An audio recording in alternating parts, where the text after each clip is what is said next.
le Barça, qui jouait donc sans Yamal, légèrement blessé.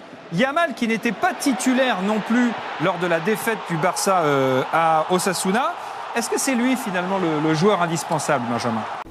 Qui ont mis Robert Lewandowski hors jeu hier face à la Real Sociedad et qui l'ont privé d'un but. Regardez cette image. C'est encore une fois la preuve par l'absurde.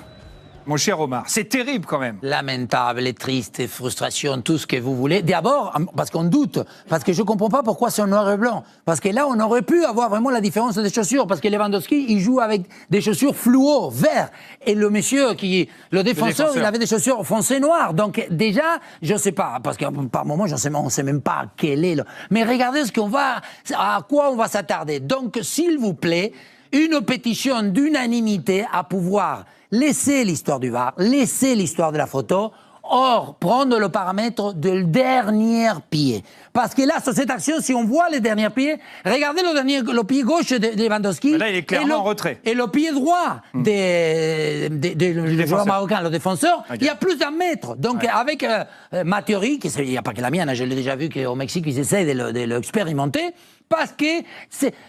vous vous rendez compte, on annule une action de jeu, on annule une possibilité de... on annule un but. Et c'est difficile d'ailleurs de dire sur l'image qu'on peut revoir si c'est la chaussure de Lewandowski ou si c'est la chaussure du défenseur en l'occurrence. Sur cette image-là ? Sur cette image-là, oui, enfin sur le zoom en tout cas, sur la loupe. Pour moi, sur cette image-là, le pied de Lewandowski ne dépasse pas.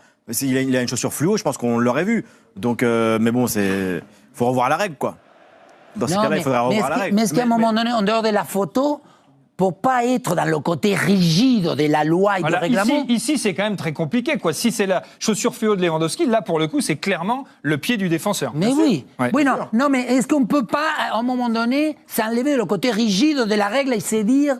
Le fait qu'il n'y a pas l'avantage, Lewandowski, il est pas d'une manière avancée qui prend l'avantage par rapport au défenseur. C'est pas grâce à la demi-pointe qui a l'avantage pour marquer des buts. Donc, ça, malheureusement, Omar aussi, c'est la conséquence de l'installation de la VAR. S'il n'y a pas la VAR, je pense que le but il est validé. Je suis d'accord, absolument. Oui, mais comme là, la VAR, ils sont obligés de tracer des lignes et d'être au milieu de près. On ne peut pas ouvrir les choses. Il faut changer la règle. La règle du hors-jeu, gardons la technologie, mais élargissons... Mais adaptons la règle. Faisons évoluer la règle. En tout cas, ça nous a privé d'un but magnifique, un vrai but de numéro 9 pour Robert Sepazizou, qui aurait pu être d'ailleurs son 15e but de la saison en championnat, et qui aurait aussi sans doute changé le cours de la rencontre hier face à la Real Sociedad, Benjamin. On ne peut pas savoir. Non, mais un peu quand même, une équipe qui mène 1-0. Non, mais tu sais pas, parce qu'après, ils n'ont pas été bons. Tu vois, donc on peut pas, je pense, déterminer le reste d'un match si le but avait été accordé ou pas. Le but est magnifique, en tout cas. Oui, bah voilà. C'est-à-dire qu'il se retire comme ça, il ne va pas à la lutte, il attend le rebond et il frappe derrière, c'est magnifique. Il sent le coup parfaitement. Oui. Flairé. Oui, pardon. Non, il a flairé. Flairé, exactement. C'est malheureusement une histoire qui se répète, puisqu'on en a parlé sur ce même plateau la semaine dernière. Exactement. Et c'est l'Espagnol Barcelone qui avait été victime du hors-jeu semi-automatique, avec là encore un quart de millimètre de bout de sandale. C'est abusé. Stop, s'il vous plaît, c'est Young. Oui. Stop. Oui, parce qu'encore une fois, comment on explique ça à nos enfants, à la jeunesse future, le but, c'est un privilège. Donc, il faut encore continuer à pouvoir le valoriser. Et pour ça, il faut, changer la règle, modifier la zone, je ne sais pas comment on peut dire, pour que la photo soit plus claire large. et qu'il n'y ait pas de doute pour le coup. La meilleure analyse de cette situation, c'est peut-être Rafinha qui l'a posté sur Instagram aujourd'hui. Voilà, il a quand même des pieds très longs, le monsieur, il a des grandes chaussures et là pour le coup, lui, il aurait été clairement en jeu. En attendant le projet de loi d'Afonseca sur le hors-jeu, le Barça s'est incliné à 0 donc face au club de San Sébastien. But de Geraldo Becker dit boum boum, le Barça qui jouait donc sans Yamal, légèrement blessé. Yamal qui n'était pas titulaire non plus lors de la défaite du Barça à Osasuna. Est-ce que c'est lui finalement le joueur indispensable, Benjamin ?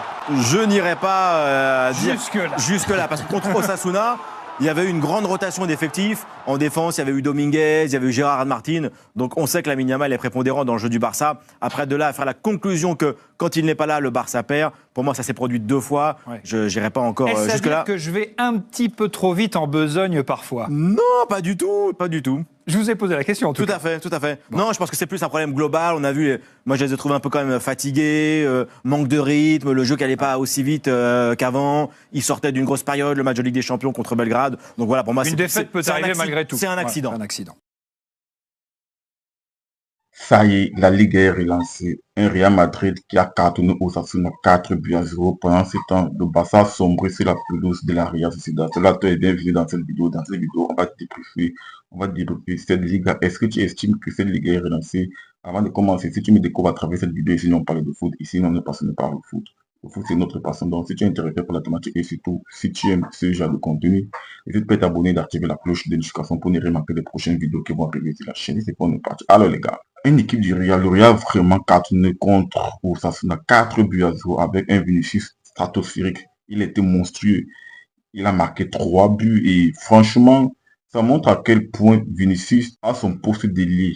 Il est gauche, il est indéboulonnable. Il a montré une fois de plus que c'est l'un des meilleurs jeux du monde. Donc, le Real Madrid est en train de revenir. Carlo Ancelotti, il était dans l'obligation de se relancer après ces 2 défaites d'affilée contre le Barça dans le Classico et contre le Milan, c'est 3-1. Ce Real était dans l'obligation de se relancer. Chose faite, ils ont battu Osasuna avec la manière. Je rappelle ici que Osasuna, ils ont battu le Barça il n'y a pas si longtemps. Donc, ils ont quand même les arguments à faire valoir. Voir une équipe du Real marcher sur Osasuna, c'est vraiment salut. Avec la manière 4-0, triple de Vinicius, Jude Bellingham qui a marqué, qui revient et tout. Le petit bémol, c'est qu'il y a eu la blessure de 3-4, à l'occurrence ici. C'est la blessure de Vasquez, Militao et Rodrigo. Ça fait beaucoup. Et surtout que le Real avait à certains blessés, comme les Carvajal et tout. On espère que Carlo Ancelotti pourra trouver la solution. On espère que cette trêve pourra faire du bien au Real Madrid. Côté Barça, le Barça a vraiment sombré. Ils ont sombré sur la pelouse de la Real Sociedad. Et ça fait à 2 défaites. Contre Osasuna, ils ont perdu. Contre la Real Sociedad, ils ont également perdu. Le Barça n'a rien montré contre la Real Sociedad. Le Barça a fini le match sans 4, le moindre tir. 0 tir 4, les gars.